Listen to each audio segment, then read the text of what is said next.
Welcome everyone to the Tuesday, April 8th, 2025 Tumwater City Council work session.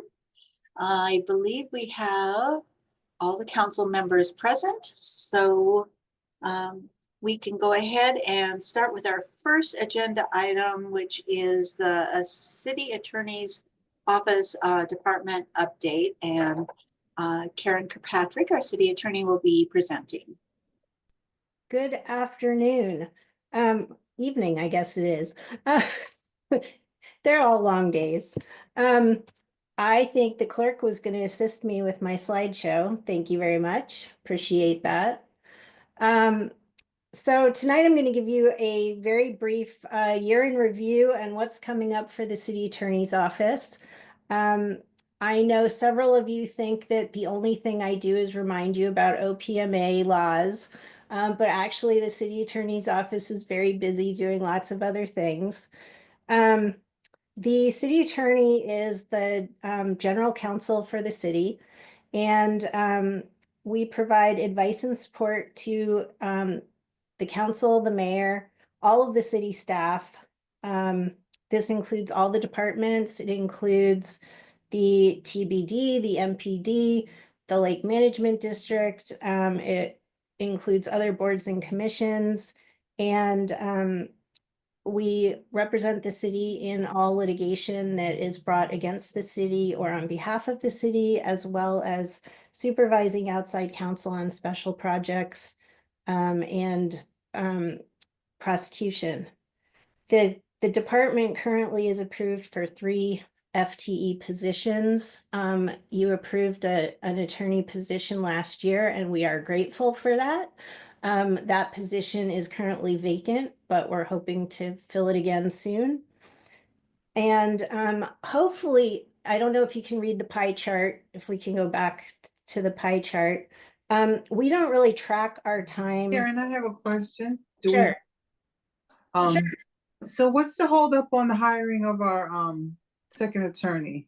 So our attorney just left us. The one that we had hired, he was with us for about a year and he's just left us.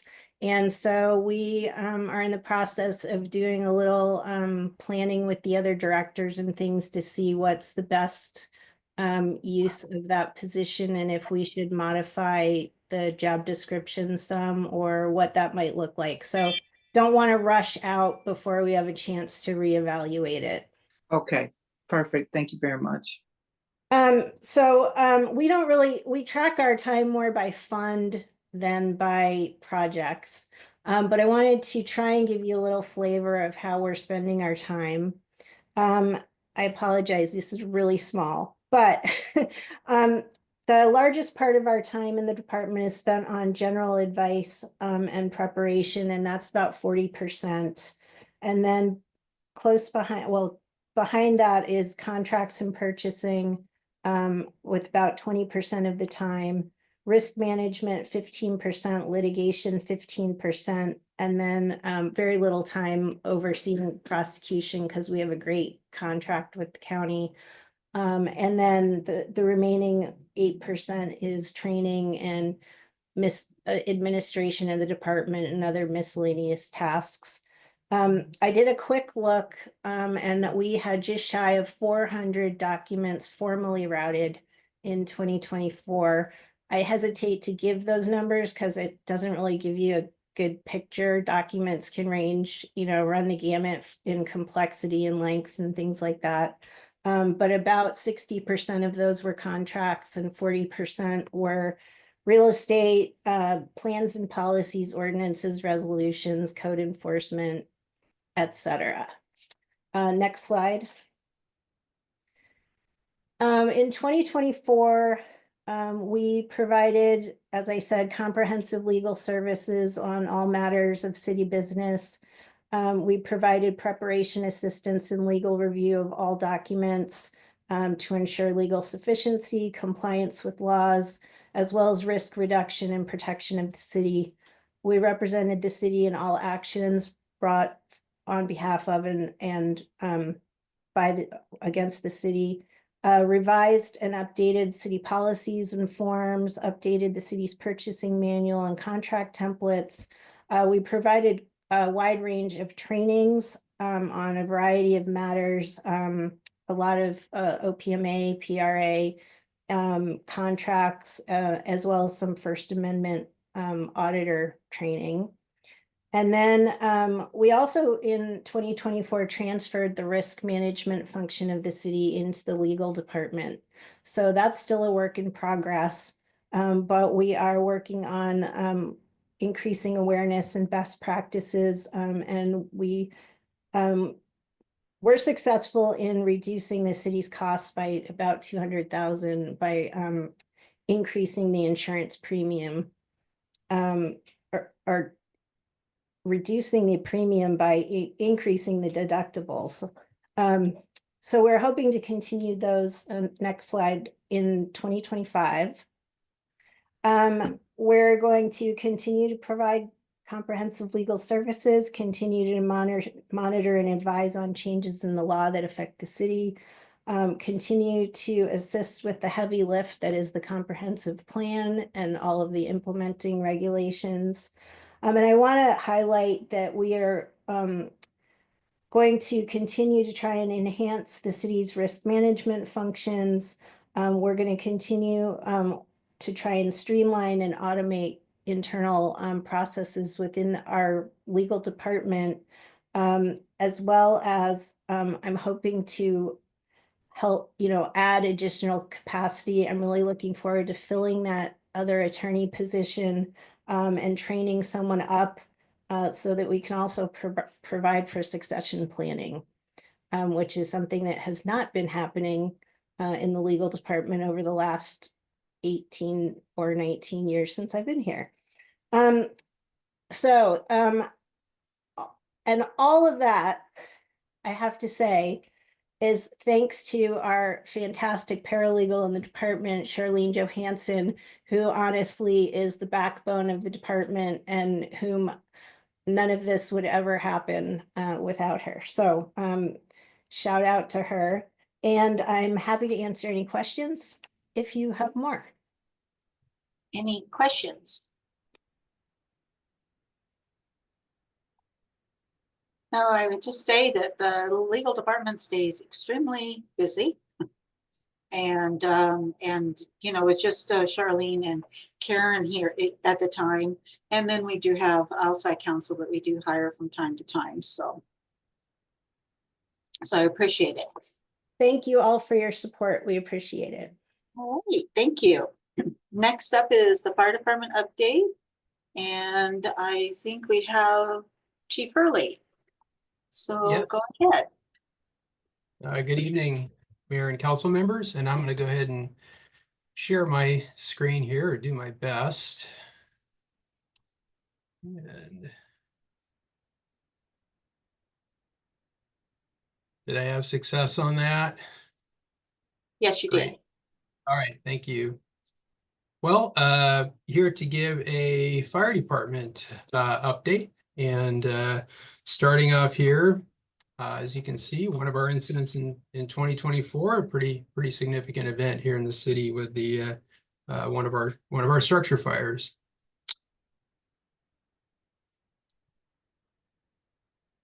So just a bit of information about the fire department, a little bit of an overview. First, I included a photograph. That's from 1973. It was a magazine article from the Olympia Brewing Company with some of our, at the time, volunteer fire staff. This was the year before the city hired really its first cadre of career firefighters. But just a bit of our history there. Our divisions, certainly we have some administrative staff. The bulk of our staff, though, is emergency operations, so response training. We'll touch a little bit more on that. Fire prevention and risk reduction is an area where we're trying to grow. The fire department is also responsible for overseeing emergency management. And we'll touch a little bit more on the FD Cares program and also crisis response. Currently in the department, we're authorized for 62 employees, and I'm pleased to say with our most recent conditional offer, assuming that progresses as it should, all of those positions will be filled, which is very exciting for us. Of that breakdown, really 7 are kind of on the administrative day staff side, including chief, deputy chief, our executive assistant, department assistant, and the FPO is fire prevention officer. MSO is medical services officer, who's a battalion chief, and then we have a training lieutenant. Yes, Councilmember Jefferson. Yes, Chief, does that number include the new ambulance unit that we're standing up, that 55 total? Yes, it does. It includes the staff for Medic 8, and I'll touch a little bit more on that as we progress here. Okay, Yes. And our positions for operations are listed there, are officers, firefighters, paramedics. And just a reminder that our daily minimum staffing here in the city is currently, our daily staffing for the department is 11. 9 of those are here in the city, and 2 are on the medic unit down in the Rochester area. And it just shows there that our engines are staffed with 3, our medic units are staffed with 2, and then we have the battalion chief as well. And a reminder that in 2026, that total will increase to 13 as we're staffing Medic 8 out of Station T2. And I certainly won't read all of this to you, but it's really just a reminder for us. We worked on this as part of our strategic plan update, and our mission is providing excellent public service. That's our goal. That's what we strive for, what we train for. And this is all documented through our planning processes. Also a reminder of our motto, it's the water and a lot more, because for me, the lot more are our people delivering our services. And it's kind of interesting reading some history. The city actually received permission, since that phrase was trademarked by the Olympia Brewing Company, to use that as our fire department motto back in the 70s. And some basic response data for 2024. We ran just under 6,000 calls for service. The bulk of those, about 75%, are related to emergency medical services. So advanced life support, paramedic calls, basic life support calls. And that's pretty typical for fire response agencies. We run a number of what are termed good intent calls. Those might be false alarms, alarm systems, and what have you. And these categories are all dictated by kind of our national reporting criteria as to how they're broken down. I will mention that number is actually 1 or 2% lower than the previous year, and that was a trend across the county. Response numbers really held about steady throughout all of the county in 2024. Responses by station, and I'll show a map here just in a second to clarify what that means. But T2 ran about 500 more calls, excuse me, than Station T1 did in 2024. And just this was from our strategic planning process. You can see the darkest spot in the middle. The dividing line is roughly Trosper Road. North of that is Station 2, south is Station 1. The darkest area is really, the Trosper Road kind of core area there with commercial, a fair number of dense residential and, assisted living care facilities. That's our highest call volume area in the city. And I'll also mention this data only runs up to 2023. We're certainly anticipating growth to the south, particularly, southeast and southwest, as more residential has grown out to the south, as well as commercial also increasing. Okay, now I'm going to run through some what we believe are significant accomplishments in 2024. We were able to complete our strategic plan update. It's every 5 years we try to update that plan, and actually a number of the things we're talking about here tonight are goals and objectives from that plan update. which was presented to council last year. One significant thing that happened in 2024 was our protection class rating improved to a class 3. And actually that's within the, when you look at the scale is up 1 to 10, 1 being the absolute best rating possible. The only one in the state of Washington is the city of Seattle. There are 5 class 2 fire departments in the state, and I don't know the exact number of class 3, but we would be in the top 7% of the state.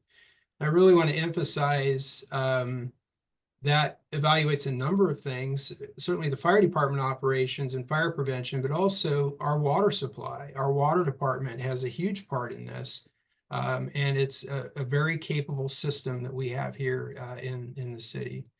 Also communications, so TCOM 911 is evaluated as part of this process as well.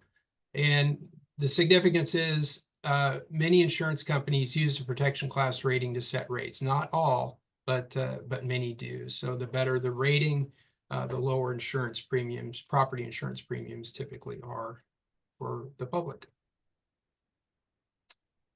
We did update the city's comprehensive emergency management plan, and it's required to be done every 5 years. We had a year of grace there through COVID, but we successfully updated that plan.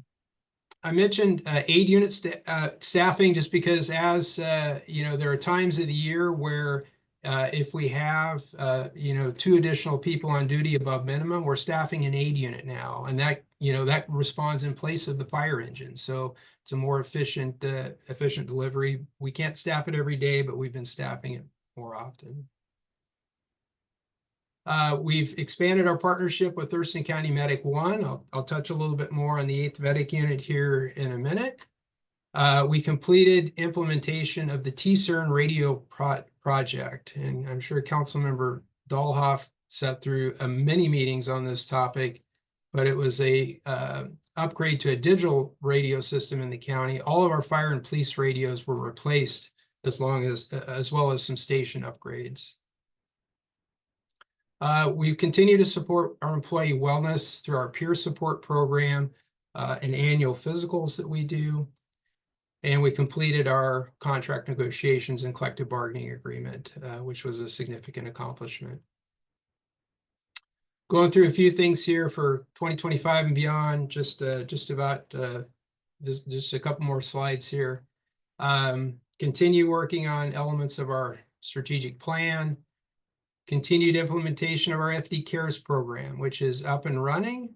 We're working on some outreach materials for that and branding right now, and we will update public health and safety at the May 13th meeting with Ariana, our new CARES staff here.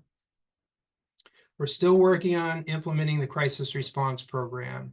Really, the ball is still in Olympic Health and Recovery's court as they apply for their status to be able to provide this program. We're hoping to have more information prior to the May Public Health and Safety meeting to bring that to the committee as well.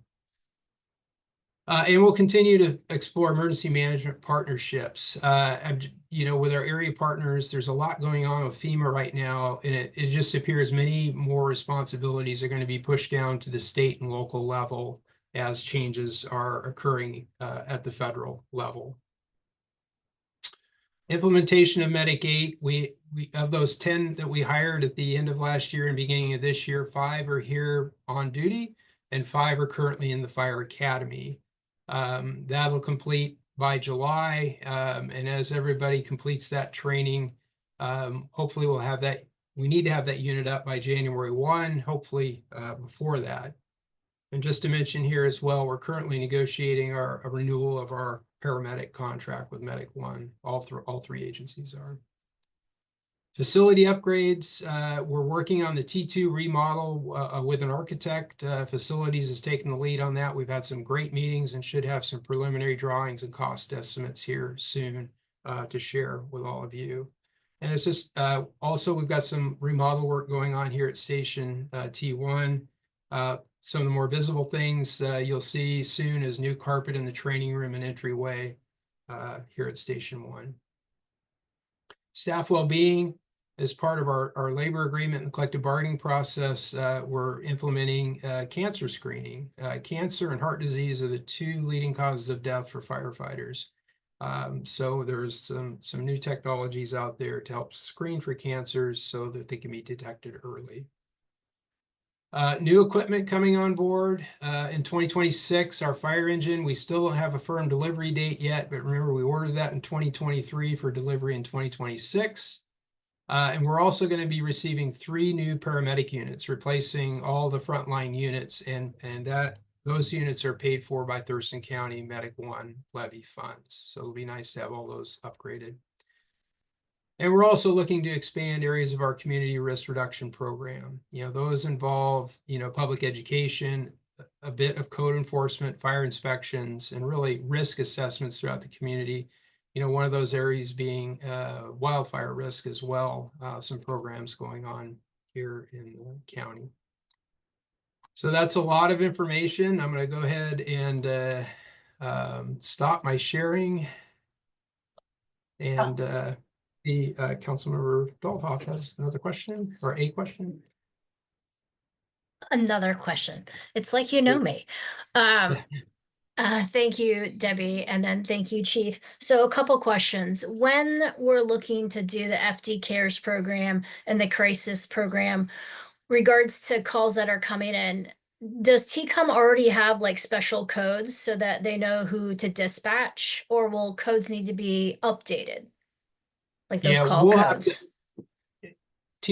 my understanding is TCOM is, you know, certainly working with agencies that currently utilize, you know, particularly the crisis response programs. Remember, the CARES program isn't necessarily a response program. That's not going to be handled through 911. That's through referrals of our staff and community members. So that's, that TCOM won't be involved in that. The crisis response, TCOM is definitely involved. So our program is a bit unique because we're the first program run through a fire department as opposed to a police department. So we'll have a little bit of work to do on that. But yes, the goal would be to have some of those calls handled directly by the crisis response team and not have our crews respond.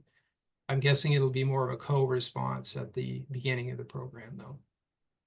Thank you, Chief. And then when we get those updates from the fire, will you break out those type of calls when we get the updates on the type of calls that you'll label like follow-up or crisis response?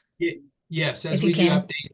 Yeah, and you know, particularly for like the CARES program, they can update on the number of people that are enrolled and the types of services they're providing. And yes, for the crisis response, we would expect the same thing.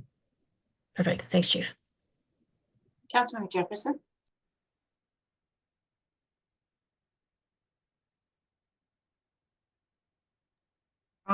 Yes, Chief.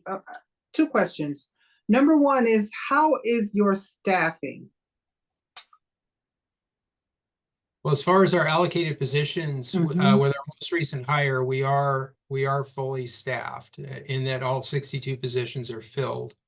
You know, it's one of those things, as the community grows, we'll have to look at how the department grows. That's just part of the planning process, but we're pleased at this point to have our allocated positions filled and be able to start that service with Medicaid by the first of the year. Okay, and number 2, what is your number 1 challenge right now as our fire chief? Yeah, you know, that's a great question. You know, as we outline all of these projects we have going on, it's just, you know, in some cases it's the staff to support these programs, because as we take on a CARES program or a crisis response program, obviously there's the support that's needed to run those programs, and our you know, our number of staff hasn't necessarily grown with the number of programs that we have. So really it's just trying to stay on top of all of these elements and, you know, create successful programs. Right, because we're growing rapidly. All right. Thank you, Chief. Councilmember Swarthout. Thank you. I appreciate Councilmembers Dollhoff asking about the FD Cares. I was curious because I wasn't sure where we were on that either. I know you did the strategic plan, but so where So this is the one where someone will go out and respond. I guess I should ask you for more clarification of what Sure. FD Cares is. Yeah, FD Cares is a referral program, so it's not a response program. This would be the engine company, and this happens frequently, sees a patient or someone at their home who has needs that are not needs met by a fire engine and an EMT crew. It may be social service support. Maybe they need placement into another living situation. Maybe they need food. You know, maybe they need help getting their medication. So these are things that our engine crews typically, you know, wouldn't be able to provide that service, although they've tried in the past. They can now refer that person to the CARES program. And if the resident is willing to participate in the program, the CARES staff coordinates all of those different agencies to help support that person. And typically they're enrolled for 90 days. This is not a long-term process. But we have had over the years a number of people that we see repeatedly, and we're just, you know, trying to figure out better ways to meet their needs. The crisis response would be that's different. That's an incident that's occurring. Police and fire may not have the best resources to support that person's need in their time of crisis, and this would be two responders, a co-response team, who would be available to respond either independently or with police and fire, with behavioral health resources to help support that person. So Olympia has already stood up FD Cares already, right? So they have that, and so now we are coming up online as well. Then is that what you're? Yeah, it's a partnership. We actually have an interlocal agreement with the city of Olympia, and they've hired an additional employee, and half time that employee is working in Tumwater. She reports to work here in the morning. We're working on as our vehicles transition here, we're doing some shuffling. We'll provide her a vehicle, and she'll be here half the day supporting folks in Tumwater. Oh, interesting. Thank you. And thank you for the updated, the rating that we have now for our insurance. My brother, who's a retired captain, likes to bug me all the time and ask me what our fire rating is. Yeah. So, now I can do a neener and get back to him. So thank you. Good. Well, tell him hi. I know your brother. All right, Councilor Kathy. Thank you, Mayor. I had a one question, and it's not a question, it's about the CARES program that we're doing. That's what the people who've used it call it. There was a gentleman who you called on, and he didn't have enough food, and because he didn't know how to get on to Meals on Wheels. And he was helped through the Fire CARES program. And I just wanted to shout out to the chief that, and he well knows it's all working, but I heard that story from one of his neighbors. The other thing I wanted to ask, Brian, can you bring back up the first, I believe it was the first page of your report? Of the actual report, or where you started, the very beginning of where you started, the first page? Okay, let me see here. I'm glad I'm not trying to do that. I'd never get there. Let me see here if I can.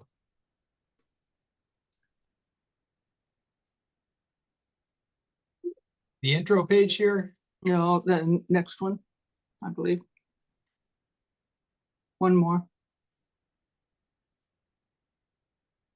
More. One more.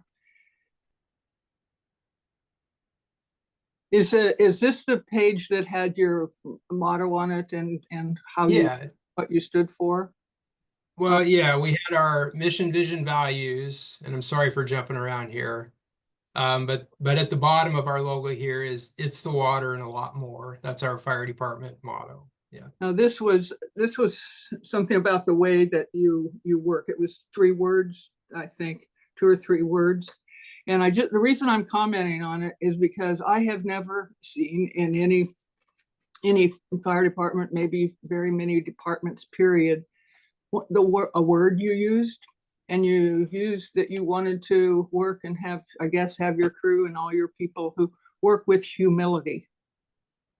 I've never seen that before, that you're calling forth the jobs you're doing and who you are to be efficient and to do a good job and all that, but to do your work with humility. And I think it was a slide before. Yeah. That was, Yeah. it's part of our values. And again, that came from we had a group of about 20 of our staff that spent a day working through our mission, vision, and values. So that came from our staff and how they see their roles in the community. I mean, that just stood out to me as an amazing thing. I've definitely never seen that in your line of work. You know, fire, police, it really anywhere have I ever seen that we are going to work with humility, that's one of our goals. So I just want to say I admire that. I'm proud. I'm proud of you and your team in this city, because we're always getting reports back about the fire folks who've gone out and touched people's lives. So thanks for everything, really. Yeah, thank you. And really the thanks goes to our great staff we have here in the city. Thank Yeah. you. Councilmember Dohoff. Thank you, Mayor. Chief, just one more question regarding policies. Can you give us an update? I know that in a Thurston County Opioid Response Task Force meeting, they were talking about the naloxone leave behind, and Medic One was updating that. And then also Suboxone. I heard that was next. Yeah. Can you give us an update on those? I'll do my best. And honestly, this could be a good topic for public health and safety as well. But yes, the leave behind program, at least on the paramedic side, is being implemented. So it is. And Suboxone, that I believe is going to go into effect May 1st. And for those of you who don't know, it's kind of a therapy, that for folks who are willing to participate in the program, it's given to them, and it gives them a little bit of time to get into treatment, hopefully is the goal. And I know they've partnered with Catholic Community Services for that follow-up care and treatment. But yes, those programs are coming into effect here in Thurston County. And again, that could be a good topic so that we can have the experts in the area come update public health and safety. I would dig that. Thanks, Chief. Yeah. Great. Any other questions? All right, thank you. Yeah, this is great. And I think it gives a lot of information of, people don't realize how much work goes into a lot of this and how many people it takes to make this all happen. So I appreciate it. All right, the next item is a finance department update, and Troy will start. Thank you, Mayor, and good to see everyone on council tonight. I think we should have coordinated this a little bit better because it's pretty hard to follow the fire department. Everybody loves the fire department. They're great, and I think I'm sharing the wrong thing. Can you see a presentation? You can, but you still see your slide. Okay. Okay, that part I can fix. Okay, there we go. All I was seeing was my face, so that was very confusing. Okay, well, not nearly as exciting as the fire department, but let's talk about accounting and finance. This is awesome.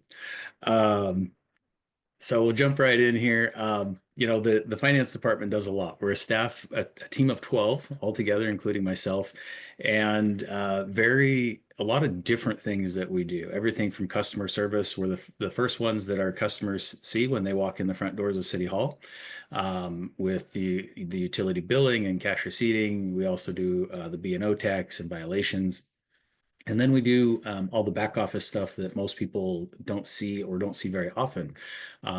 Things like internal controls and compliance and the accounting, the budgeting, financial reporting, payroll, fraud prevention, investments, banking, and on. And I'll stop reading all those bullets. But a lot of different things. We think it's fun and exciting stuff, but not as exciting as putting out fires. Some of our accomplishments during the past year, we continued implementation of the ERP system, helped develop and pass the biennial budget, continued encouraging electronic payments instead of paper, also continued promoting our assistance programs, coordinated several audits, and we administered the grant for the Talichan Homes Habitat for Humanity project. To the finance department, I can't see everybody, but looks like Councilmember Von Holtz, you have your hand up. Yeah, sorry. If you want me to wait till the end, I can wait also. But I was just wondering, with the new program being onboarded, I know in the beginning there were some hiccups with payroll, especially with police and fire. Have those all been remedied? Yes, there's still a few minor adjustments in progress for some of those, but for the most part, yes, all remedied. There's a few communication pieces left, and some small reallocations of funds in retirement programs. But yes, and actually, I'll touch on that just a little bit later. But yes. Thank you. No problem. So as I was saying, basically, if it involves money, we're involved in it, and so everything from things that people see out in the community, like the big projects, Israel Road, Capital Trosper. Not that we do the work, but we're helping with the payments and things like that behind the scenes. We did assist this last year in the negotiation of the fire department labor agreement. We defend sometimes daily against cyber attacks and spear phishing attempts. We're a big target in some of those. Oops. And most recently, as I think you all know, we identified potentially 294 more Lifeline customers, and we're working on getting those people onboarded. One of my favorite things to complain about in the finance department is the Governmental Accounting Standards Board, or GASB. The GASB is a national organization that sets the accounting requirements for state and local government accounting. And in the first 20 years of the GASB, they issued 34 authoritative accounting statements. And then in the next 20 years, they upped their game and issued 66. So they've been very busy, which keeps us very busy. These accounting requirements don't go away once they're implemented. It's something we have to continue to do every year. And so it just builds and builds on itself. And these stack of books you see here is in the picture is the 2017 through 2018 accounting requirements and implementation guides. And those stand about 11 inches tall, small print, and no pictures. Exhilarating reads if you get you need help sleeping. Going back to kind of the payroll thing, as Councilmember mentioned, we have the ERP has had some successes and some trials and tribulations. And yes, we have had some struggles with the payroll module. The one thing that made me really proud of our team is during that adversity, for a fairly small team of 12 people, we had 6 people on the team come together and help with those things. Usually payroll is a one-person job, but the team really banded together and supported each other and jumped in to help out, which was really great to see. Councilmember Thurl. Councilmember Dodd. Thank you, Mayor. Thank you, Troy. Just one random question as I was hearing that. I was just thinking about like all the kerfluffles, which naturally happen, right? With 2 departments that have like really complex schedules, right? And overtime and holiday and all that kind of stuff. Is there like a long-term goal to have a payroll person for those entities, those responders that have such complex schedules? That's something we're actually working on right now. Yes. Short answer, yes, there is. We are working on a plan to give payroll some extra help because you're absolutely right. The police and fire especially are extremely complicated payrolls to work out. A lot of special things in their contract that can go wrong. And so, yes, we're working on getting our payroll officer some additional support on that. Awesome. Thanks, Troy. Thank you. Councilmember Jefferson, I think I saw your hand and it's down now. Did you get your question answered? I didn't have a serious question, Mayor. I just wanted to know if that was Troy's team on their most recent jump. Yes, I'm the one in the blue in the middle there. No, I wish I would be terrified.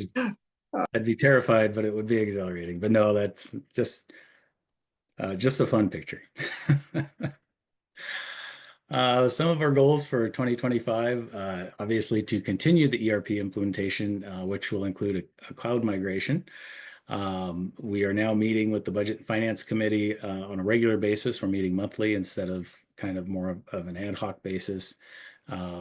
Not listed on here, but we plan to come here to council to provide at least quarterly budget reports, and hope to plan on producing a budget book, which is actually in progress right now, and that'll be the first time it's been produced since 2020.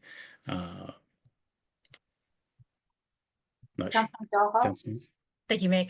Troy, is that like, because I have had a conversation with Administrative Perks and the mayor about like, how do we track, knowing like there could be budget amendments? Like, is that, you're talking about like the notebook that had everything broken down by department and those elements so we could track better? Yes. Perfect. Do you have a timeline for that? I don't right now, but I will soon. Okay, timeline will come soon. I hate to say we think we'll have that done in a week, and then it doesn't happen. And but sooner rather than later. That's what you're saying. Yes. Perfect. Thank you, Troy. Thank you.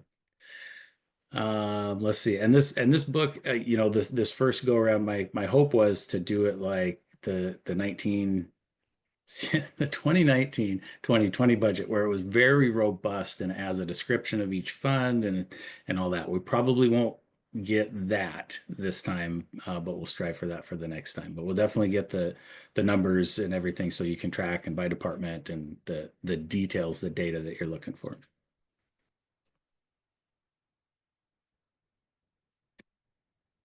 Okay. Oops.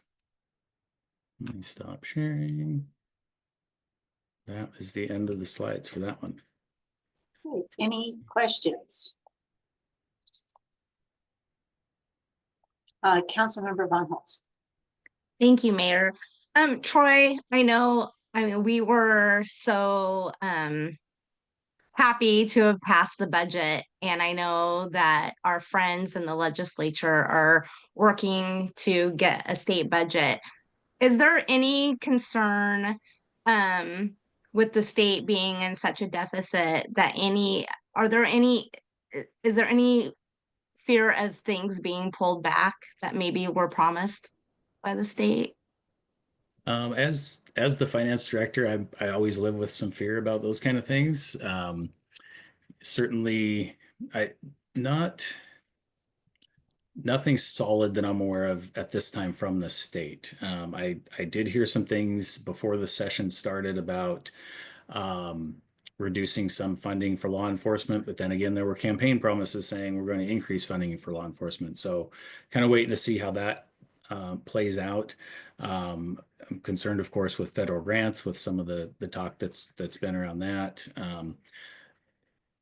We love to get grants. We've been getting quite a few lately, but luckily it's not something we depend on too much. So it wouldn't be crippling to us if some federal grants were pulled back. But as you know, we've got, especially on the environmental side, we've got some really important ones that we're working on already. So hopefully they I don't want to say something I'll regret, but my hope is that we will get to keep those and complete those grants and even get more. But we'll have to see. Councilmember Doha. Thank you, Mayor. Troy, with regards to that, I had heard of two prospective projects that had been allocated to Tumwater that were being considered pulled. One was a project at the Craft District, and then one was the community room at the Public Works. And I'm wondering, I see Lisa's face. I'm always wondering like what I have to say to get Lisa to come on video. Lisa, do you have an update regarding those two projects, prospectively, those funds being pulled back? Yes, I do. Representative Partially reached out to me last week and was wanting to understand where those two particular projects were in terms of implementation. One of them was a $200,000 grant to assist with a craft district project that was a joint project with SPSCC and the city. It was intended to try to facilitate incubator space for new entrepreneurs in the craft distilling industry. Our original request for that project was in excess of $600,000. And so the question has been, what can we do with that $200,000 that was not going to get us to where we had intended to be when we originally applied for it. So we had been speaking with President Stokes about different opportunities as well as the owners at the craft district. And the other money then is $150,000 that was allocated for a large public meeting space in our operations and maintenance facility. And so the question from Representative Partially was, where are those projects in process? And is it possible that if they were not reallocated in this budget, but we worked to implement them in the supplemental budget, which would be next session, would that be disruptive to our work? And because we are not in the process of even finalizing plans or construction documents or bid documents, I had indicated to her that that was, we would be amenable to that. And particularly since our priority is really maintaining the $2 million allocation for the habitat mitigation purchase. So my understanding was that was what was going to be, she was going to take back to the House Capital Budget Group. And I am looking forward to meeting with her in May after session is over and talking about how we can, I wanted to update her for sure on what we're doing with brewery redevelopment project holistically, and then also specifically how we can get those particular allocations back in a timely fashion to meet our future build needs. Awesome. Thank you, Lisa. Yep. Any other questions? All right, so we get to keep Troy for another presentation on our quarterly financial updates.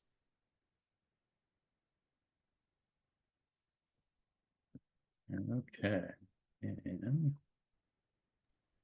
Okay, so you should see presentation mode now. Yep. And yes, exciting stuff. Quarterly financial update, first one this year. And we thought, I think I win the award so far this year for the longest title on a presentation. We started off, we were going to start off just by recapping how we finished 23 and 24. And I thought, geez, there's so many things about the economy in the news. I'm sure everybody's also going to want to know, how are we doing year to date? So there's a little bit of both here. So dive right in, and depending on how big your screen is, this might be a little hard to read. So I've got a better picture of it next. But what I wanted to point out on this, so this is, let me back up. This is, whoops, I think I put that in the wrong order. I did. Okay. Well, it's too late to fix the presentation now. So this is 2025 year to date. This should go down further in the presentation, but we'll hit on it real quick. And what this, no, you know what? Let's come back to that. That's too confusing. I apologize. Okay. This is supposed to be the first slide. So this is 2023 and 2024, how we ended the year, and made this a little bigger instead of trying to fit everything on one screen. So we'll have 2 or 3 slides on revenues, and then we'll have some on the expenditures as well. And so we start with our main sources of revenue for the general fund, property tax, which is budget to actual, and then the variance, are we over or under? And so property tax was just about right on, just a hair under budget there.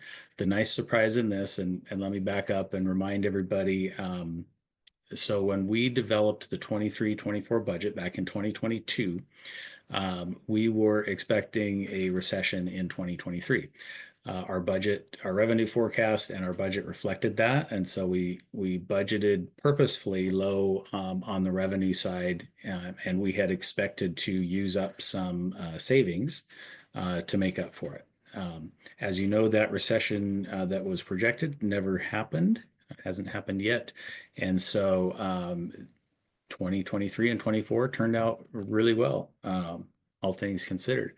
And so on the sales tax, big variation there. We actually had $3.2 million more in sales tax than we had budgeted, which was really positive.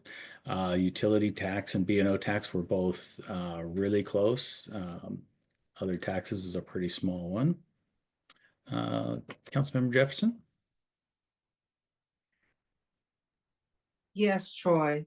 So knowing what we know that's occurring, is the budgeted amount for next year going to be close to this or a little bit under?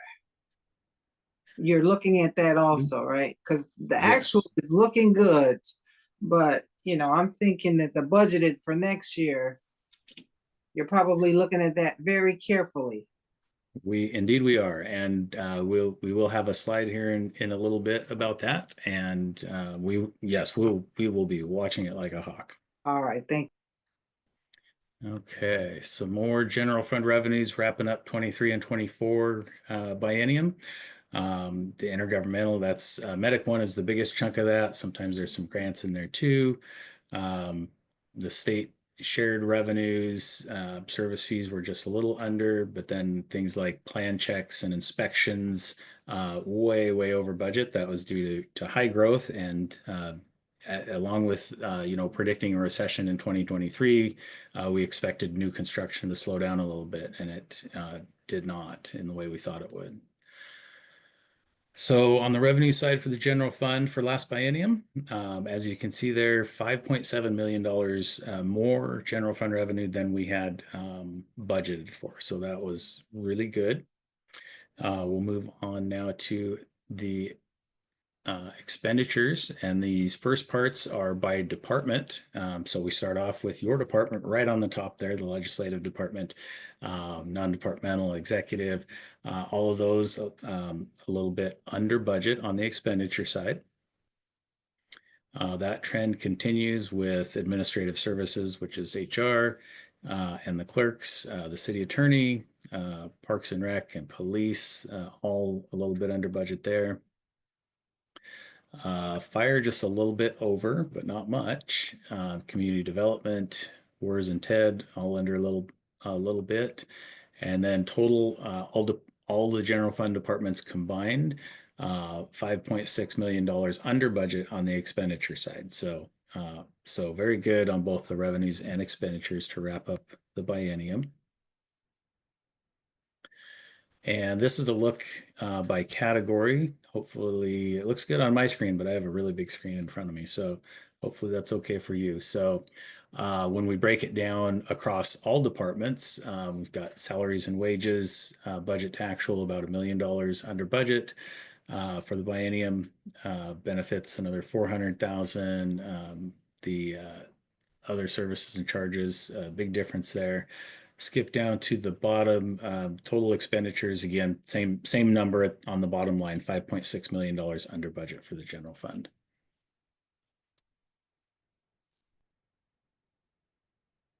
Okay, I think I put this slide in twice. This is the first slide you saw. Okay, so now we're going to 2025. And again, I've got a different slide to show you that should be a little bit more clear, I think.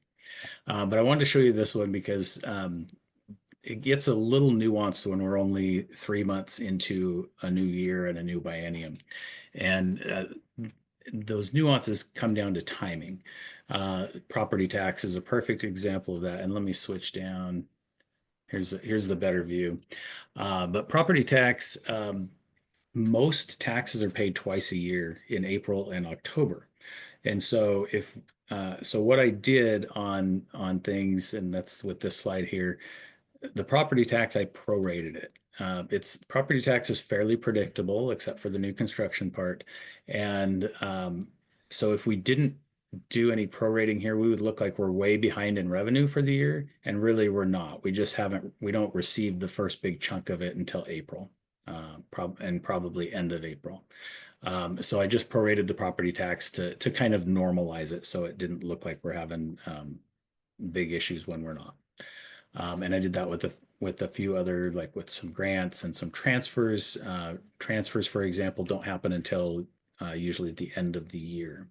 And so if you're looking at your budget and those transfers just the accounting hasn't been done on that yet, it can make you look like things are off. So this is just, again, to kind of normalize it. So now sales, so let's jump down to sales tax, because that's a big one. And like we said, we'll be watching that like a hawk. So in the upper right corner, year-to-date percent, it's 25%. So we've got 3 months in, so we're basically 25% of the way through the first year. And then sales tax budget to actual, we're at 22.4%. So it is a little bit below where we'd like to see it, but not a lot. And considering, to give you some context on that, I'm not panicking about that yet, because January is usually a pretty slow month for sales tax. We've just come off of the holidays. People spent all their money in December. January and February are typically slow months. February is a short month with fewer days. And so things generally start picking up in the summer and the fall. So again, we will be watching that like a hawk, because that is our primary general fund revenue stream now, as you'll recall from the budget. And then in total, when we go through all these things, B&O tax is a little bit over that 25%. Utility tax is a little under. However, utility tax is always kind of a month behind. So we send out the March, say the bills for March. You use water in March. The bills go out April 1st. We don't get paid till the end of April, typically. So there's always a lag time there. So that's not unexpected. Building permits are looking good. Medic 1's a little low, but that could be just a billing timing thing. Everything else looking fairly good, except for Parks and Rec, but and some miscellaneous. But Parks and Rec, as we know too, is most of their activity takes place during the summer, during the nice weather, and so that's not unexpected. Councilmember Bob, you had a question? Yeah, thanks, Mayor. Troy, for the Prop 1 public safety, the number's 1.5 million plus. The last number I had heard was like we were projecting $800,000. So is that more accurate? Yeah, I don't think I have that one in here. So the projection from the county was that when they sent this to the vote, was our first full year would be 940,000. Okay. In the budget, so we also collected 650,000 or so during 2024, but we didn't spend any of it. We just kind of set it aside. Right. And so we planned on, so it comes out to about 1.5 million that we plan to spend this year. Got it. Thanks. Yeah. Okay, and so down all the way at the bottom, the totals were with revenue, we're at about 22% revenue collected year to date, and about 20, and we're 25% through the first year. So a touch low, but again, some of that's seasonal, and we'll be keeping a very close eye on that. On the expenditure side, I kind of grouped up general government, which is kind of the support, finance, legal, administrative services, legislative, grouped all those together under general government. Spent just about 20% of the budget year to date, and so below the 25%. All the other departments as well, police, fire, public works, below that 25% mark. So expenditures are coming in a little bit below budget at this point as well, which never bothers the finance director. And then on the utility side, this is what things look like when you can't or don't normalize the data. And what I mean by this is, so for the water fund here at the top, that budget is huge, both for revenue and expense. And the reason it is, and sewer and storm are also bigger than normal. The reason for that is we plan on two very large projects this biennium, the maintenance and operations center, and then the new water storage tank and infrastructure. Those are each about $30 to $40 million projects. Utilities have a big share in those, especially on the water system piece. And so the budget is very big.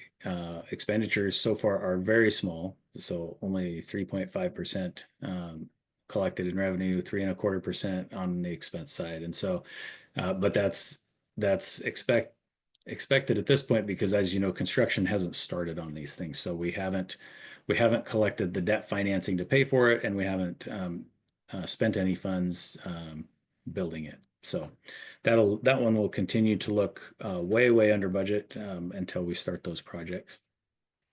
Similar situation with sewer, storm, and then we have golf, which is our other enterprise fund. Similar to parks, as we know, golf, most of the golf activity happens during the nice weather, during the late spring, summer, and early fall when the sun is out. And so, they've collected only basically 6% of their expected revenue at this point. And we're 25% through the year. But again, being January and February, some of the worst weather months for golf, that's really not surprising and doesn't concern us at this time. Okay, and this is 2025 expenditures by category. So again, like salaries and wages, benefits, supplies, and all this kind of stuff. And everything a little bit under budget at this time. I'm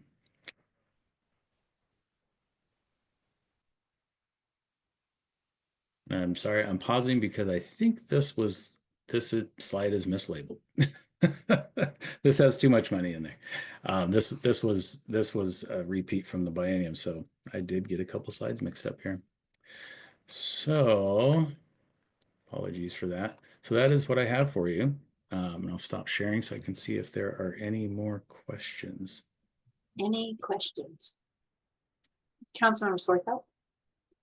Oh, thank you for that. I was listening to NPR today and I had two takeaways. One was that we know that the stock market is not the economy, so I understand that, but that even people having this perception that now with the uncertainty that people won't be spending as much because even though they may have the funds, that they potentially wouldn't have these big purchases because they don't feel quite as confident. So I'm concerned about how that will affect our sales tax and especially our car dealership as well. So that's one takeaway. And then the other one too is they were talking about the bond market. So is that going to affect our bond strategy as far as like financing for our project that's coming up? How does all of this factor into that, or is that a bigger topic for another session? It is definitely a big topic, but I can give you some thoughts, and I certainly share your concerns there and agree. The stock market is not the economy. It's one of many performance indicators, if you will. And certainly what we've seen is alarming and distressing, especially for those people who are already maybe close to retirement or in retirement and can't afford to take that hit. I had mentioned previously at a budget and finance committee meeting, I try to stay out of the political kind of things, but I can very confidently say in a non-political way that tariffs are inflationary. That's just a fact. I mean, whatever your opinion is on them, if we should have them or not, they will cause inflation if they go through as proposed and stay. And so that is concerning to me. Yes, it could. I mean, higher prices lower our spending power, which affects our sales. Will likely affect our sales tax collections. Certainly, automobiles are a big ticket item that may be tougher to buy. No one, when we get towards talking about the bond market, that could, you know, I don't have a crystal ball as much as I'd like one, but there's potential if, you know, when the economy gets bad, typically the interest rates will come down. The Fed will lower the interest rates to try to stimulate the economy. That piece of it could actually help us on the bond financing side if we can get lower interest rates when we go to finance these big projects. I remember a couple years ago, Lot just had perfect lucky timing when they went out for a big bond issuance, and that it was something like 1.2 or 1.3%, I seem to remember. And I was like, man, I wish we were already building that M&O center right now. It'd be so great to secure some 20 or 30-year debt financing at such a low interest rate. So, you know, that's a possibility. As much as I don't want to see the economy go bad, there may be a benefit on that side of it. Any other questions? Great, thank you. So, you know, as we said before, Budget and Finance Committee will be meeting monthly, and then with the quarterly updates for the council members, which I think helps keep everybody on track of what's occurring. And especially now when things are a little up in the air, it would help everyone to kind of track stuff. All right, so another question, we're going to go to the Mayor City Administrator report, and we'll start out with City Administrator Parks. I actually want to do the strategic plan.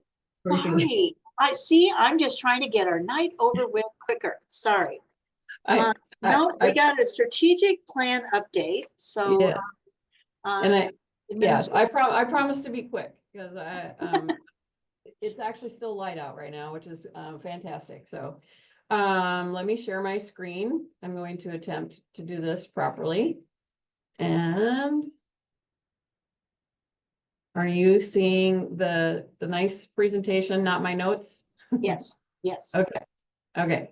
So this is really just an update to council on the strategic planning process that we are going to be kicking off here very soon. And I wanted to also provide as a piece of that, a brief overview of a couple of the main points of input for your consideration as you're going through that process, including both the 10-year financial plan as well as the community survey work, which we are going to actually introduce you to the firm that's going to be doing our statistical survey and our community engagement survey at next week's council meeting. So I wanted to kind of provide a generalized scope of what those two projects are going to be doing, particularly as they feed into and inform the strategic planning process. So, you know, we're embarked on this process because our strategic priorities and goals have been in place for 6 years now. And my understanding from John Doan is that that's the general timeline, and then it's time to do a more robust reset. So that's what we're hoping to do this year, so that by the end of 2025, we'll have solid alignment and prioritization around a strategic plan that the council has developed that helps us then in 2026 prioritize our work not only for 2026, but more specifically helps inform the budgeting process going into the 27-28 biennium. So just generally speaking, this is a timeline of the strategic planning process. This is based on my work with Amy Lineker. So Amy has been contracted and secured to be our facilitator for our strategic planning process, and working with her, talking about the goals and the desired outcomes. This is sort of a general timeline that we have talked about, as well as the different steps in the process. So coming up in May, and when we get to the end of my last couple of slides here, I'm going to show you how all of these timelines fit together. So I'm going to show you 3 different timelines, and then I'm going to show you a compiled picture of how they work in concert. So the first step in the strategic planning process is really to just create a list of all the different projects and initiatives that we work on as an organization. try to categorize those lists. So some things are mandated by state law, you know, comprehensive plan, periodic update. Some things are initiatives that are priorities for the city council members. So we want to categorize the different types of projects and initiatives we work on, and then draft focus areas and goals, as well as working to develop a set of criteria that the council might use to help with some prioritization that will come a bit later in the summer. And then there is going to be this process in May and June where we bring an update to you on the financial planning process, some of the initial outcomes and the initial findings and some initial recommendations. And then we're also going to want to review some of the outcomes of the community survey work that's happening and going to be kicking off here very soon. And then it says July here around prioritization. That's going to actually start at the very end of June, but this is going to be the big lift that we need help from the council. And that's really to finalize the various focus areas and goals that we come up with in our early work, review those inputs and some of the priority criteria that get developed. But really it is a matter of taking all of those projects and initiatives that we list and start to prioritize those, because then staff will take those priorities and develop specific work plans based on all of that work.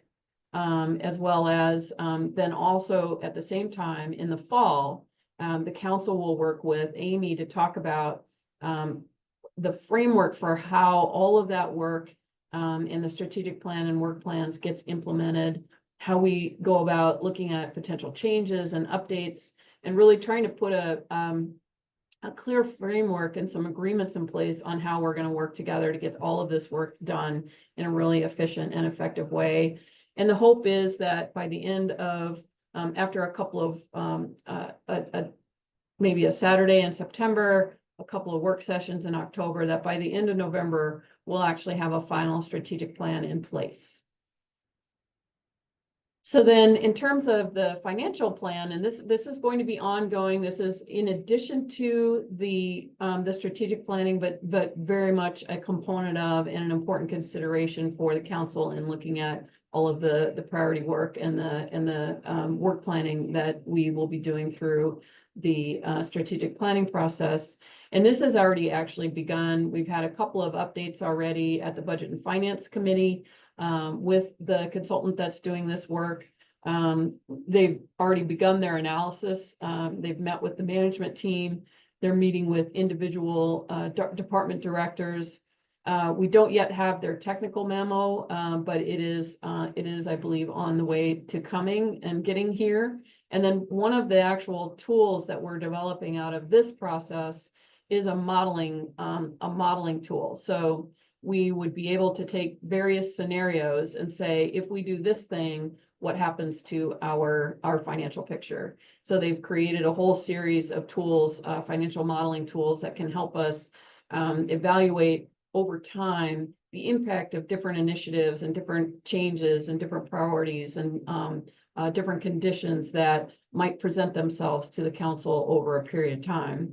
So they will be talking about scenarios. We will be presenting some of those scenarios to the council to kind of work through those processes. And generally they will be finalizing their work at the end of 2025 and we'll be doing a presentation to the council. They'll be making some recommendations for approaches based on the different scenarios that we are going to model. And we're really looking forward to having this tool that's going to help us do not just the focused biennial budget process, but really to be able to make biennial budget decisions with a clear picture of the potential implications beyond just that 2-year period of time. And then the community survey work. So my understanding is the city of Tumwater has always done some general updates to community surveys in a 3 to 4 to 5 year time frame. So it is time to do that, and it's timely to do that outreach and connection to our community before doing and as a component of the strategic planning process. So we have done a selection process. We hired a Washington-based company called DHM Research. They come highly recommended from a lot of different municipal jurisdictions. We've already had a kickoff meeting with the management team. And they're already in the process of developing questionnaires, and they are going to be presenting their information to the council, as I mentioned, on April 15th. And Councilmember Dahlhoff? Thanks, Lisa. The one question regarding that, some comments in the past, from the past community surveys, is that the results were not representative of the demographics of our community. So is that going to be addressed by this new consultant of what they're going to do differently so that the results represent our community better? Yes. Awesome. Thank you. Yeah, and I would, I'm excited to have them come talk to you because they're a group of really young, bright people that can address this directly. But generally speaking, there's going to be 2 separate surveys. One is going to be a very specific statistical survey that is going to be geared and structured to specifically represent the demographic quotas, basically, that represent the city of Tumwater. But we're going to use that same questionnaire and follow it. So we'll have separate results for this statistical survey, but we're going to follow that up immediately with an opportunity for anybody and everybody to answer the same survey question. So there's 2 steps on here. If you see on the timeline, the SV is the statistically valid survey. The CE is the community engagement survey. And Devin and Kara will be able to really hone in on this and talk to you a little bit more about specifically how they go about doing their research. Perfect. Thanks. Yeah. And Councilmember Swarthout, did you have a question as well? Is this the company that we used last time then, or is this a new one? It is not the company we used last time. We did a competitive selection process, and both this and I believe the company's name was Great Blue was the previous company. They're out of Connecticut. While they had a good proposal, we really liked, Jason and I worked on this together. We really liked the way that DHM Research presented their information. So it seemed to be really very helpful in terms of understanding what the data means. And as I mentioned, they're a Washington-based company. Both of these young people that you'll meet have worked for in public policy development in Washington State and in Oregon for many years, and we're really excited to have them on board. Perfect. Thank you. And Councilmember Kathy? Yes, I just had a quick comment about, this survey and what we want to do as a city over the next, few years is going to be very, very influenced by what's going on politically. I know we don't like to talk about it, and I know we, want to avoid things. But this cannot be avoided. And this is not a passing thing. This is not if we get past these first few months or something. We're talking about surveying people who are going to have to look at Tumwater as their place where they live and Washington as their state and so on and so forth. And it's going to be tumultuous for 4 years, possibly. And so I'm really concerned of how we go about doing this realistically. And also, I think that some of our goals are going to have to be changed as we take care of each other. So we may build fewer things while we tend to the migrants that are in our community, or the struggles that a school district might have, or that kind of community thing. And I hope we can communicate that to these young people that are coming. And I'm glad that you know about them and have confidence in them, that how we do this time and ask our community questions is going to be different. Right. Yes. Yeah. And I'm describing them as young people, and they look very, very young to me. Mhm. They are not novice, however, they are highly qualified, and they come from a company. DHM Research has been in place for, I believe it's a 40 or 50-year history.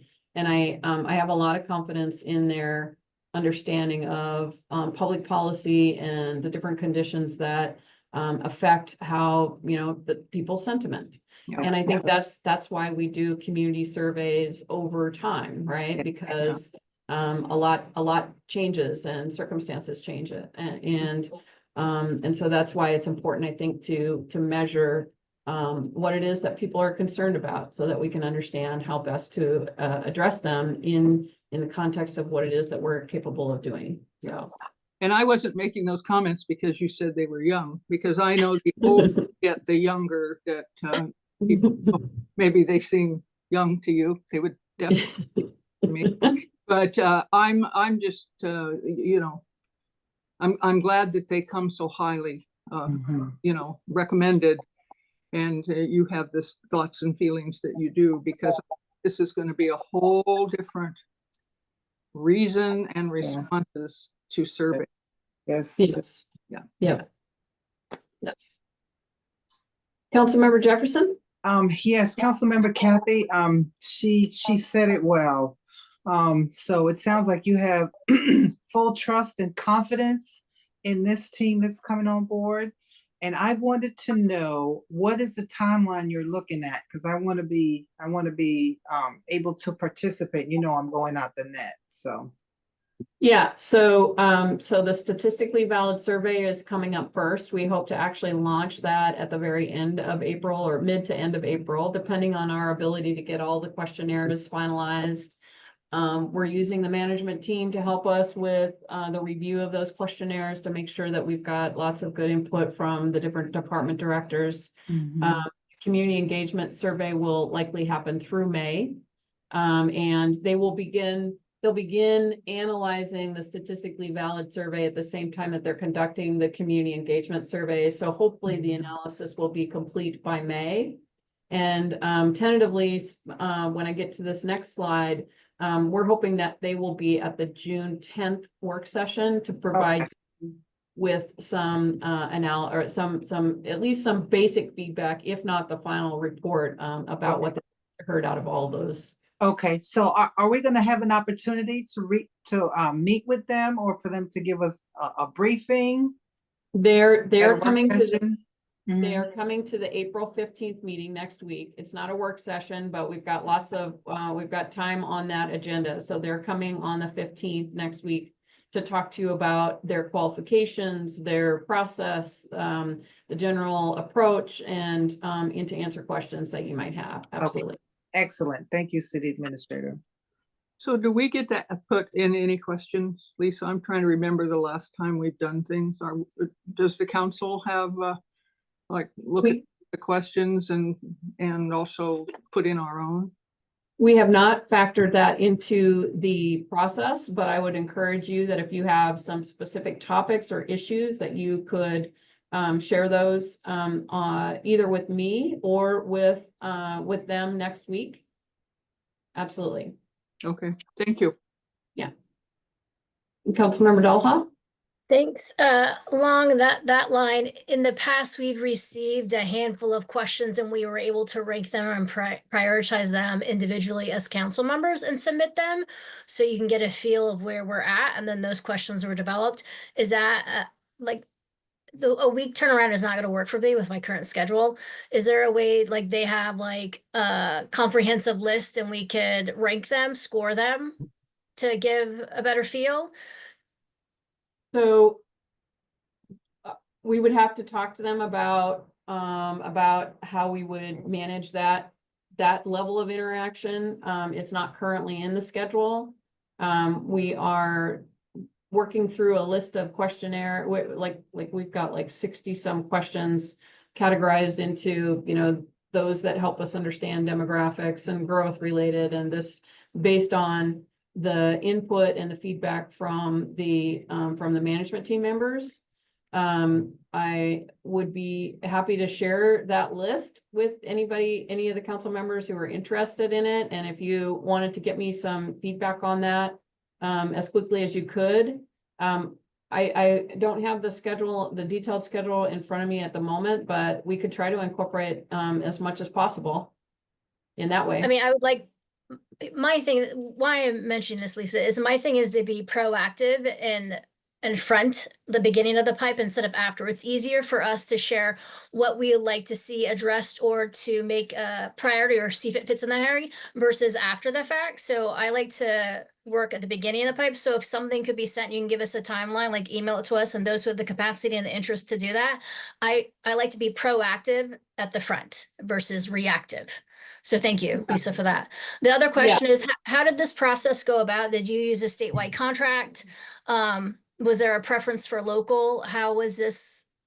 It was a request for qualifications process that was based on available entities. I believe Jason used the MRSC roster, which is our typical fallback on these types of projects.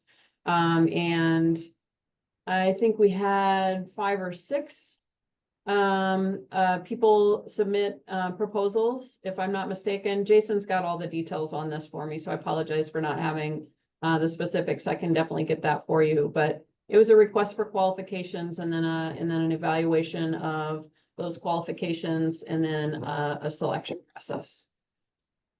So the small works roster for MRSC, that's just not for public works. They have other opportunities for this type of work. MRSC has a very comprehensive list of consultants across the board. It's not just contractors. So any kind of competitive solicitation that you want to use, you can use the list that MRSC has. And I believe. Okay, so not the small works roster, but another comprehensive list that they have. Perfect. Correct. Thank you, Lisa. Appreciate it. Yeah, you bet. Okay, so this next slide is the one that I like. I hope it's not too busy for you. This is really intended to show you how the 10-year financial plan, the community survey, and the strategic plan all works together. So the first block of information you have up here is the financial plan in green. It shows you, and this is based on what their scope of work is that's been approved through the service provider agreement. The community survey work, the same thing is shown here in red in the middle block. And then the strategic plan itself that I reviewed with you is shown in blue, sort of near the bottom. And then on the very bottom, these are actual specific touch points for the council to do activities primarily related to the strategic plan. There are 3 Saturdays that are identified on this process. These Saturdays are based on Amy's availability, as well as timing for when we can fit the different pieces together. So the first Saturday where we would do the work to identify all the work that we do, talk about prioritization criteria, talking about what kinds of categories our work fits into would be on May 3rd. There would be 2 work sessions. The May 25th work session, we would bring the financial planning consultant in to do an update for you, a more in-depth review and update. And then June 10th would be the community survey group. And then we would, on the 21st of June, have another Saturday session with Amy that would do the hard work of beginning to prioritize all of the different activities and the work that we do. And then during the summer timeframe, when people are taking vacations and there is the recess at the beginning of August, staff is going to be able to take the priorities that you've identified and develop some work plans that we can then bring back to you for review. And then at the same time, towards the fall, you would work again with Amy on a Saturday, either a half day or a full day session, to talk about the framework, the agreements about how you're going to structure this work, how we're going to move forward with changes and implementation. And then a couple of work sessions in October to review the entirety of that, the draft strategic plan and the work plans that go with that. And then hopefully again, have a city council meeting at the November 18th council meeting for adopting the strategic plan and the accompanying work plans. Councilmember Kathy? Yes, thank you. Could you, these dates that you just ran through, Yes. I'm feeling weary already, but I wanted to wonder if you could just send them out. Could you? Yes. But somehow we get those, so I don't know if they'll be in the minutes, or if you could just, Yes. if you could just send something so we can put those on our calendars. Yes, so part of the reason for doing this briefing right now is to get a taste for if those dates are gonna be a showstopper for anybody.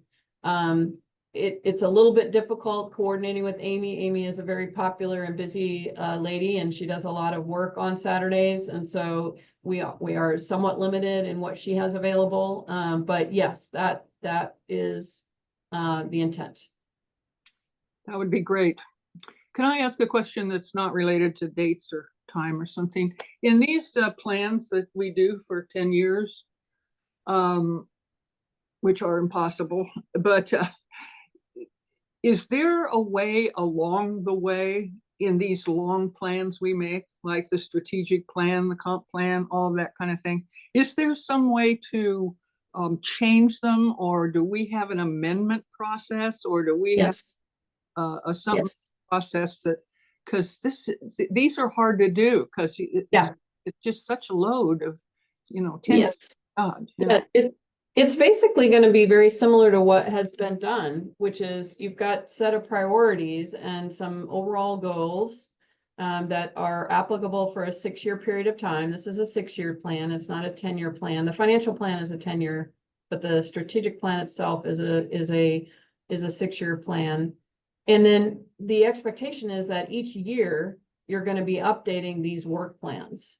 So there's a strategic plan that provides some overall priorities and focus areas and provides some continuity across over time, but that individually each year you're going to be having these individual work plans to work on how you make progress on those different goals and priorities. So it's very similar to what we have been doing, as I understand it, in terms of the strategic priorities and goals. You go back in and you review because you're going to accomplish things each year as well, right? So that is the goal. And the one thing that I have, if I can go to the next slide, I actually have, these are links. So there are strategic plans and work plans and examples all over the state of Washington. These are just some that I've pulled up that just I like the look of. I was very interested in, obviously, in what the city of Olympia does. The city of Lacey is currently working on a strategic plan. So I don't have that one on here, but these are links that there is a lot to like about these documents. They have core values. They typically explain the different focus areas and goals. They talk about performance measures. They talk about work plans. But these in particular are really cool because each website also has like a dashboard. Most of the city of Issaquah, Puyallup, and Vancouver, all of their strategic plan sites have these dashboards. So I wanted to give you all an example and some of what we're looking at and what I mean when we're talking about a strategic plan. And it's not intended to be a static document. It's intended to be a guiding document, and absolutely is a policy-oriented document that is fully within the purview of the legislative body to develop and amend if something's not working. But it's also intended to provide an opportunity for the work of the organization to be aligned and prioritized and very clearly understood in terms of what the priorities are, so that we're focusing our efforts on what the priorities are and making good progress and not being too scattered in too many different directions. Very good. Thank you for doing all that work. That's good. And like I said, during this period of time in which this will take place is important. So the more we know, the more we envision, and the more we're committed to is going to be important. Yeah. Thanks. Yeah, and I'll be sure to email this presentation out to you, so you've actually got these links. Okay, great. Thanks, Lisa. Councilmember Dahlhoff, did you have a question? did I- You answered it because I was like, am I missing these links? And then I was like, question that you answered hands down. Thank you so much. Okay, you're welcome. All right. Well, that is the extent of my presentation for the strategic plan, unless there's any other questions.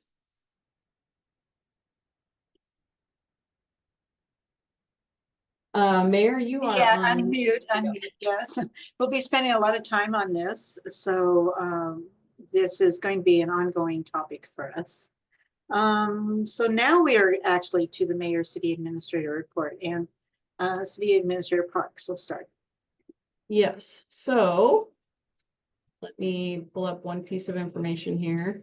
So just a note, we believe that the Tyee Kingswood roundabout out by Home Depot is supposed to be doing some paving tomorrow. So it's getting close to wrapping up, but you might want to avoid that particular intersection at least the next couple of days.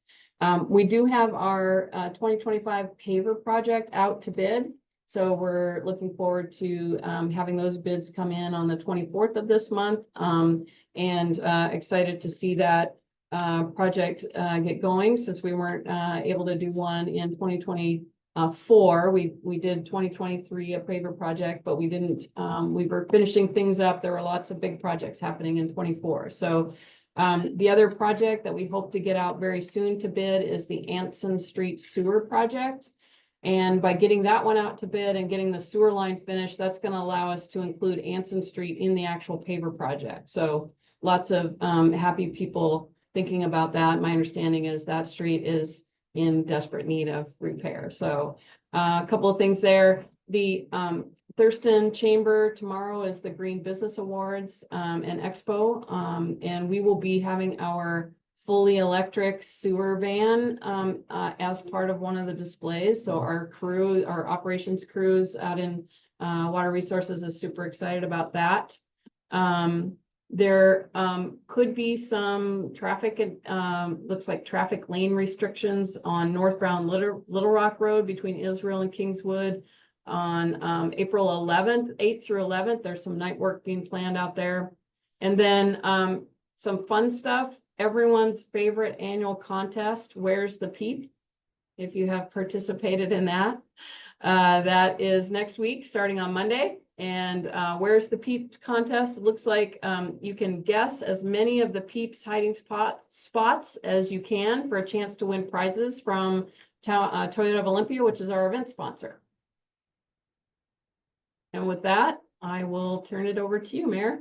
Yeah. Unless there's Any questions? I think Administrator Parks covered the long list of things that are going on, which as we get closer to the summer, it gets even more busy. So, all right, if there's Councilmember Agabi. Thank you very much, Mayor. So as part of what is happening within the city, so the city administrator talked about the Kingwood, Little Rock, runabout construction work.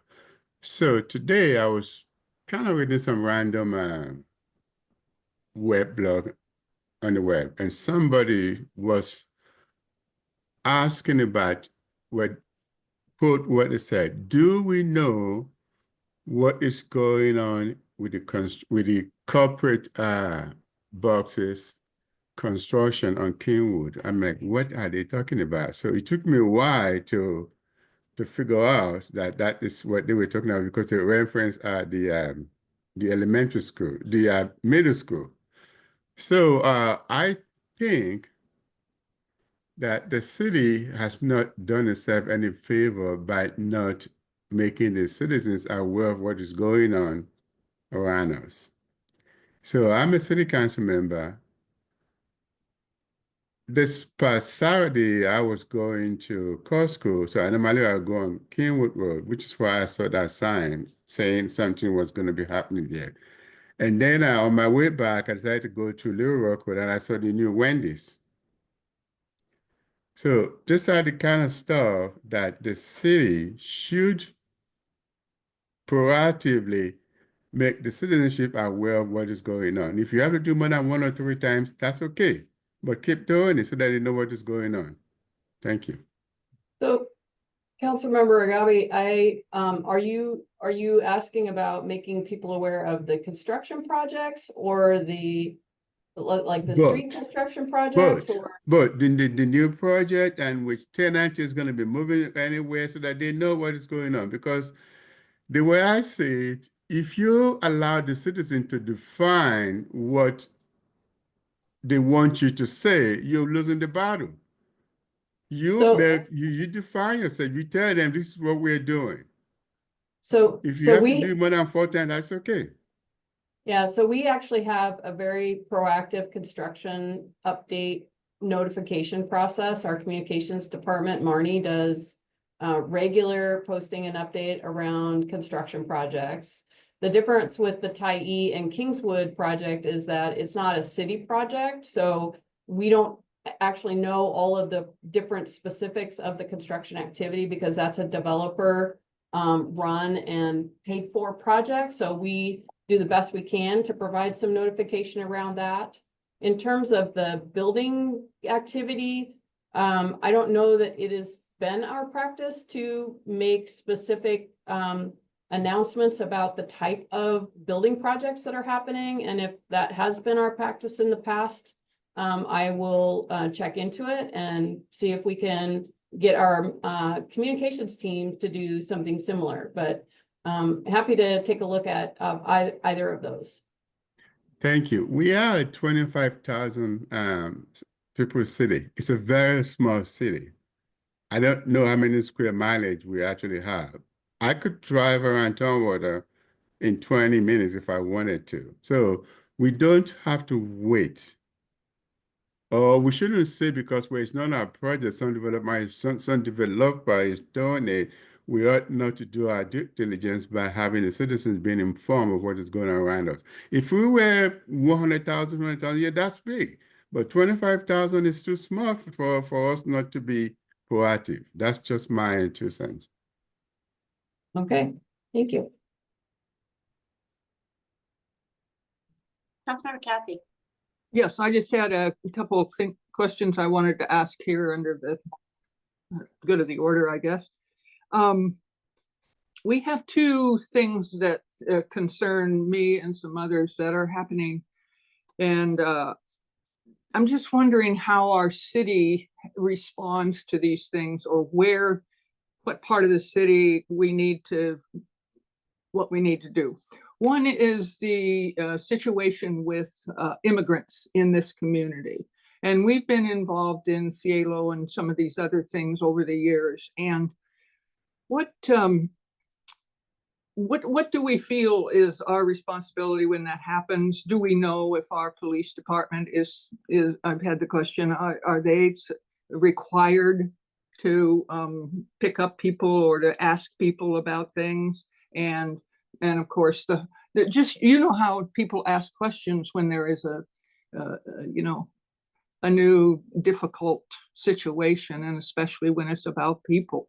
And I know that Councilmember Jefferson mentioned us talking with someone who this is an important thing, because this is another one that's not going to get better. So I'm just wondering, when we hear these things, where does any response from the city of Tumwater come from? Does it come from us?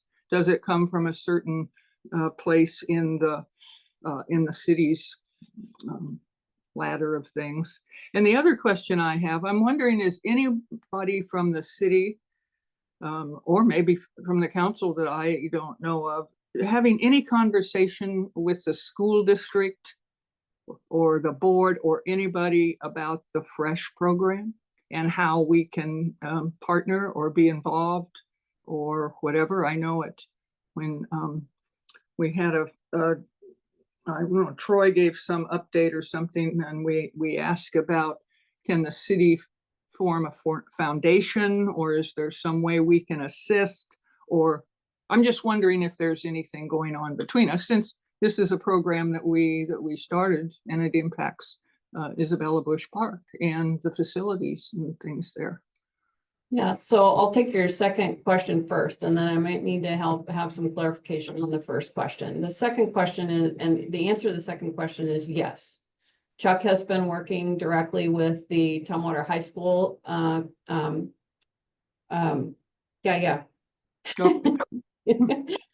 High School, as well as the superintendent directly for the past several months, back as early as January, communicating about what it is that we might be able to do to help support. So we are a supporter of that program. We provide the space. We've invested a lot of money in upgrades to the space.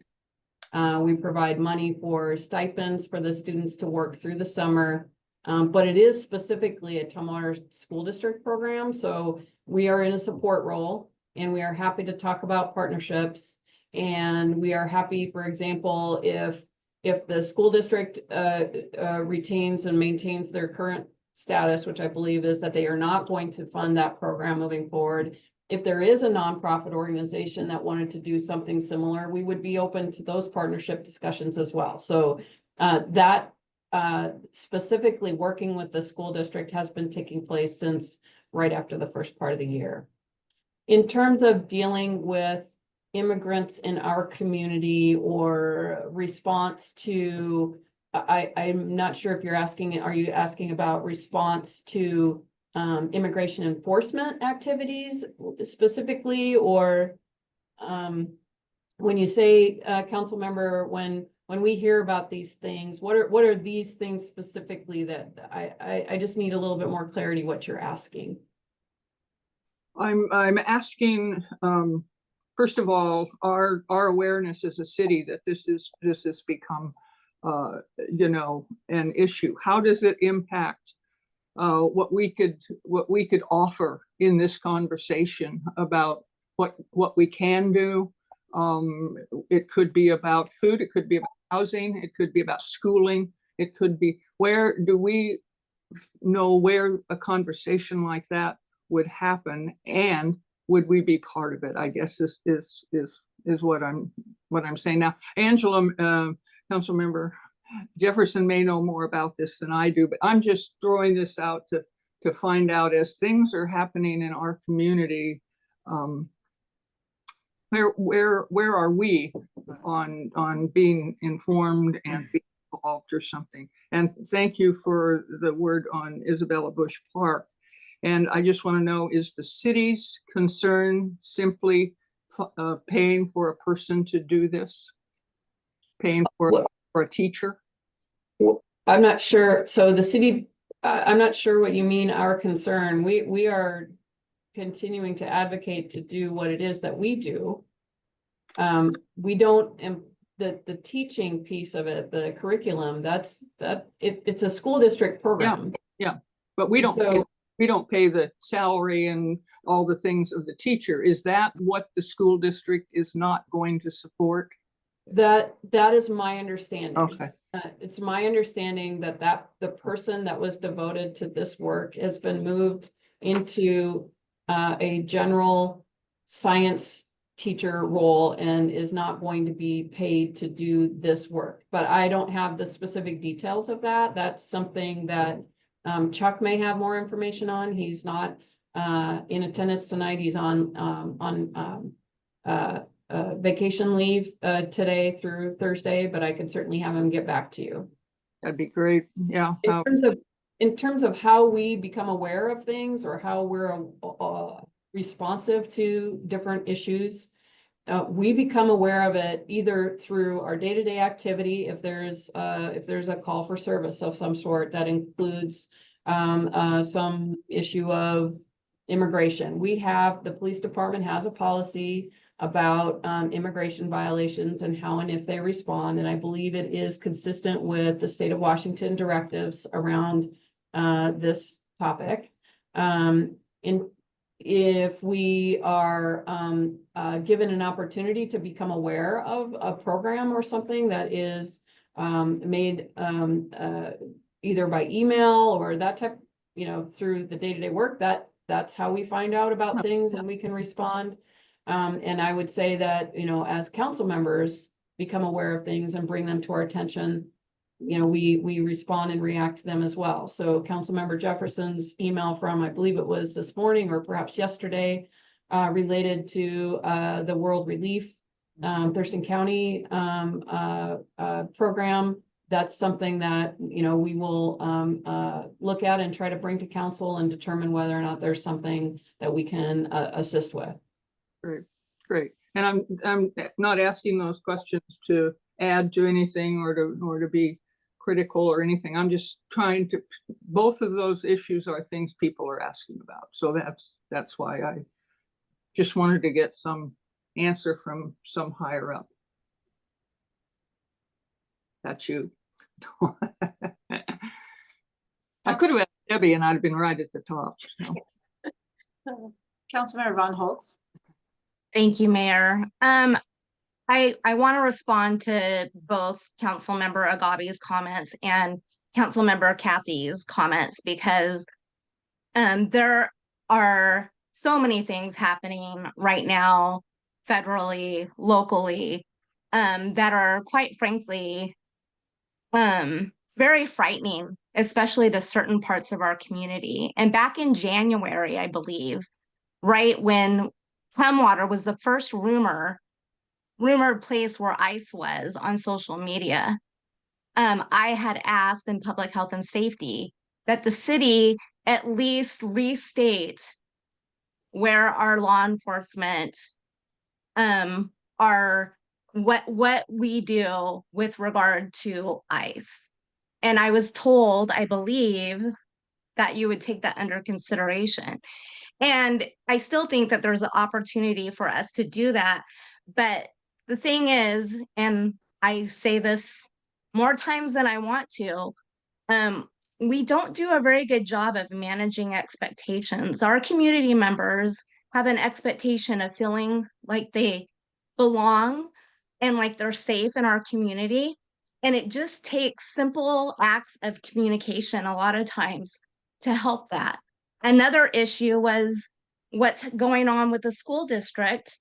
I asked in Public Health and Safety again about Tumwater Safe program, only to find out that it had been mothballed. And I don't know any council member that had been aware that that program is no longer in existence. So, and Councilmember Agabi is right.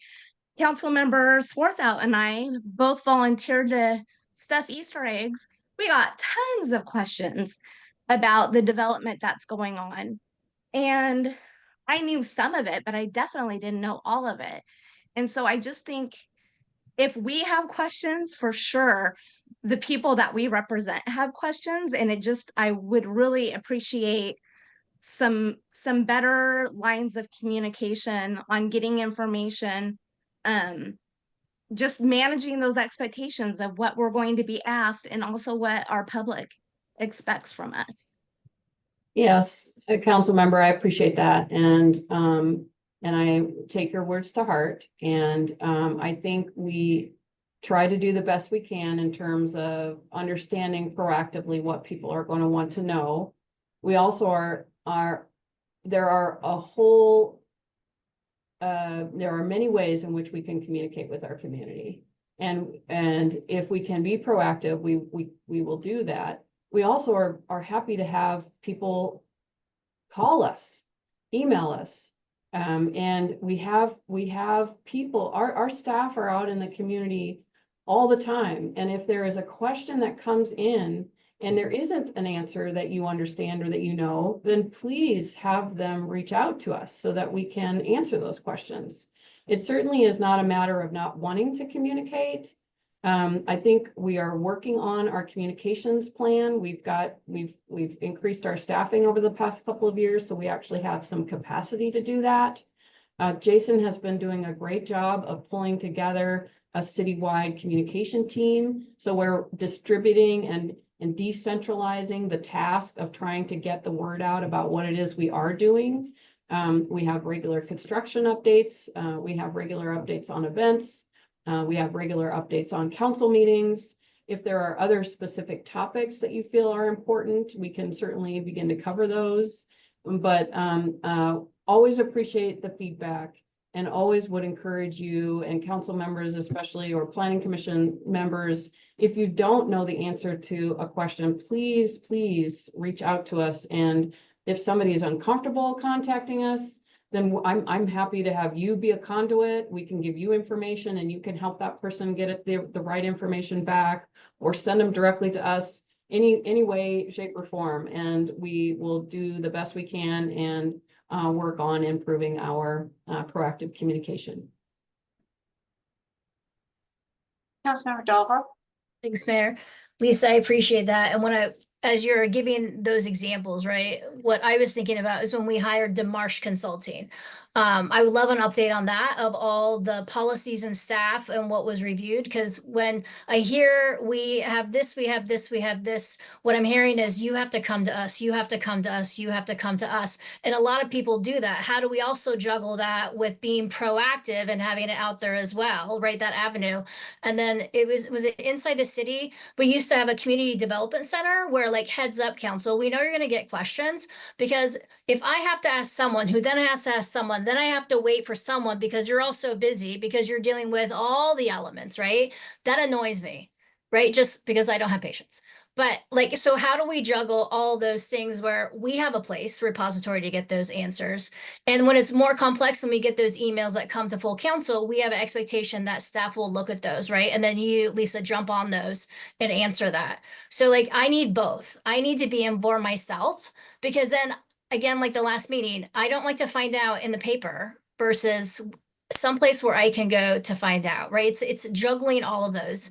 And I understand all the layers of the onion that you're working with, right? And a basket full of veggies. And I have not had dinner yet, so I'm going to keep using food as my examples.